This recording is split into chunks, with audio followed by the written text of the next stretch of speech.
Hey guys, it's me. I decided to make a really quick video before I jump in the shower. I just got home from work. Um, so I've just been having a really bad couple of days, regarding things with Magic Guy. Um, him just being distant and all, and I thought I was gonna see him this past weekend, and that didn't happen. Um, and I don't know. I don't know how to feel about the whole thing, and I'm wondering if maybe I'm just more into him than he is to me. And, I thought, okay, I didn't get to see him. I can call him. We can still have this discussion. I can still lay it out there, say I'm interested more than just this casual whatever it is we have, and if he's not, he's not, and I can walk away. Well, I texted him yesterday saying, oh, when am I going to see you again, whatever. And he was like, well, I'm going on vacation to Ecuador to see my family on Thursday. I told you this, remember? No.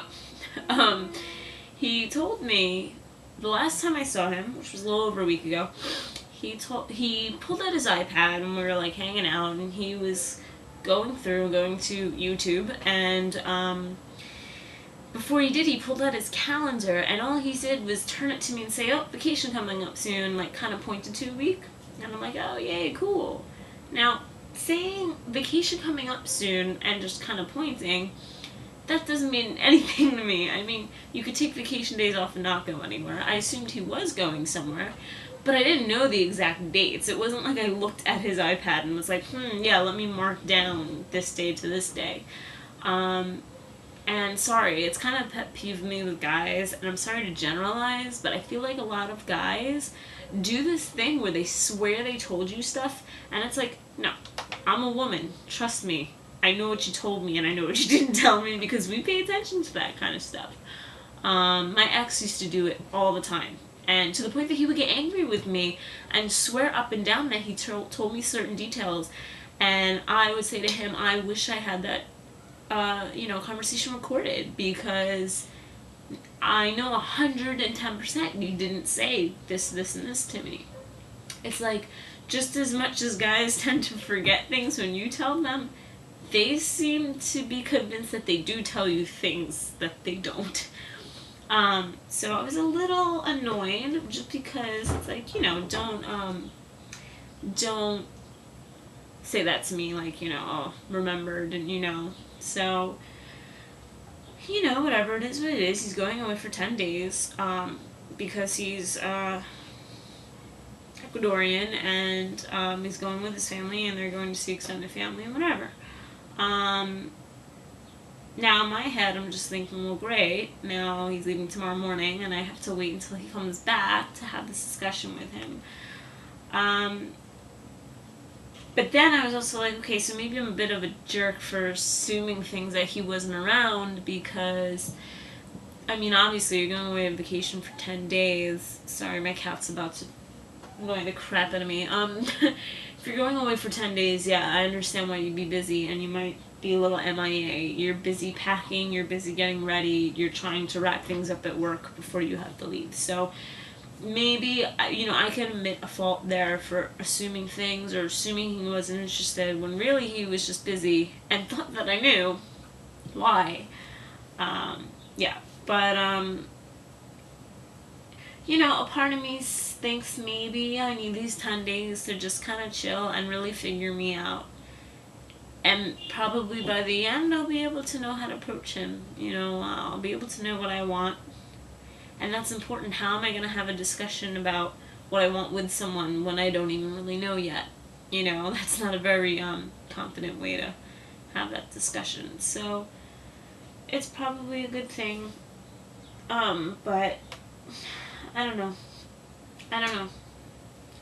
There's a little part of me that's like, maybe I just want something because I was with someone for 4 years and I don't know how to be alone. And that's a really big thing for me to admit. But I think that's something I need to work out in the next 10 days. So, I mean, maybe it's a good thing. But, you know, I was feeling kind of down yesterday. I mean, about that, and just about relationships in general. I've been feeling like I have a terrible track record, and that is a video for next time. I promise you guys, I will make that video soon. Because man, is that story. Most of my long-term relationships have been pretty, not that the relationships themselves have been bad, it's just they've crashed and burned so hard um, that after a while it kind of makes you doubt yourself. You know, I can't help it. And I was telling one of my friends I've never had like the romantic guy, and I know that that's rare. I know that's something that we all want and probably isn't very common. But I've never had the guy who even just says, hey, here's flowers, or for no reason. And I'm not talking like you gotta give me a big exotic bouquet. I mean like, hey, here's a rose. You know, I was thinking about you. Or, you know, hey, let's actually go out somewhere nice once. Or, I bought this $5 bracelet because I saw it and you needed to have it. Like, I don't mean to say that in a materialistic way, and that's why I say like a $5 bracelet. I don't really like when people spend a lot of money on me. I don't ask for things that are expensive. That's not what I want. It's more like I just want, you could buy me a 99-cent card for no reason. It's like, I just want someone who can do that and be like, look, I was thinking about you when we weren't even together, when you weren't even around. I saw something and it made me think of you and I wanted you to have it. Or, you know, I saw this place and I said, man, I really want to take her there. Or, you know, and I'm always like that in relationships with my ex. I would see things and be like, he needs this. I need to buy this for him. Like, forget me buying a pair of shoes for myself.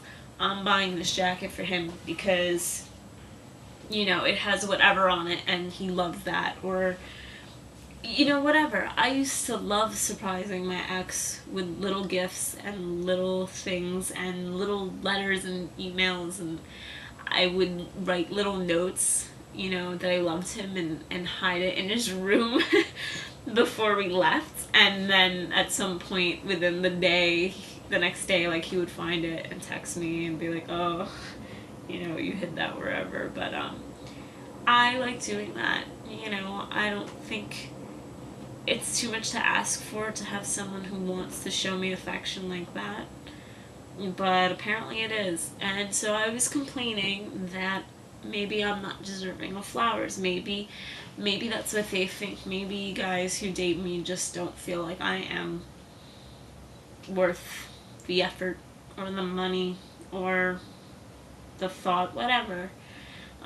So my friends, I come home today, you know, I'm complaining to her at work, and I come home today and there's flowers at my door, and I'm thinking, who is this for? This has got to be for my dad's wife. She always gets flowers, you know, from places.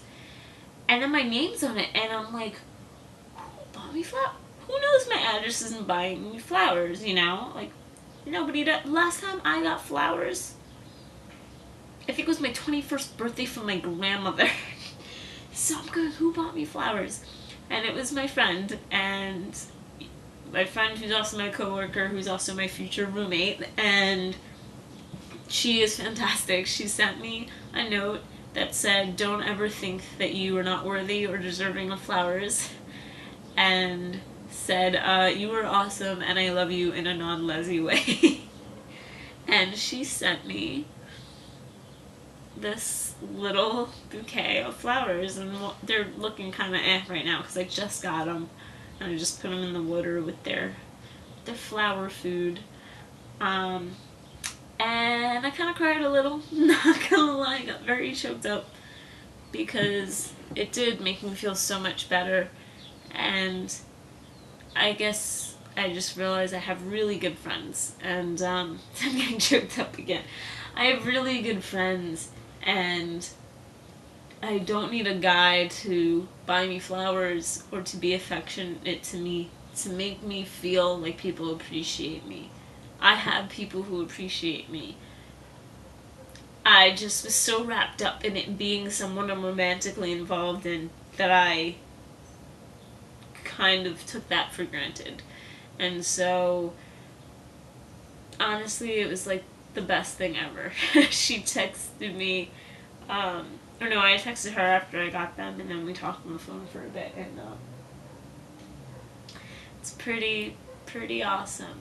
So after these flowers are done, I'm gonna take the vase to work because it's so cute and little, and there's actually a flower shop 2 doors down, and I'm gonna buy myself flowers every once in a while and put them in my office at work, because you know what, if other people aren't gonna buy them for me, if a guy does not feel like he wants to make that gesture, I still deserve flowers, and I can give them to myself and enjoy them.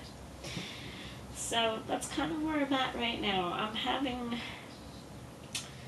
a bit of an emotional journey, or I'm trying to just find myself right now and what I want with this guy, and just trying to be strong enough for a negative response. Yeah, I really like him, but you know what? If he does not feel the same way, I can be fine. I can walk away and be fine. So I need to stop feeling like I need to be with someone, I think. But it's hard. It's hard when you're with someone for so many years and then you're not. It's like you don't know what to do. Anyway, so that's that. Yeah, so I promise a history of Christine's crash and burn relationships. And that's about it. I plan to have a lot of fun the next few days. I have a lot planned. And I'll take my mind off some things, and I think that'll be good. But now I'm gonna hop into the shower because I'm tired and gross. Anyway, hope you guys have a good day, and thanks for watching as always.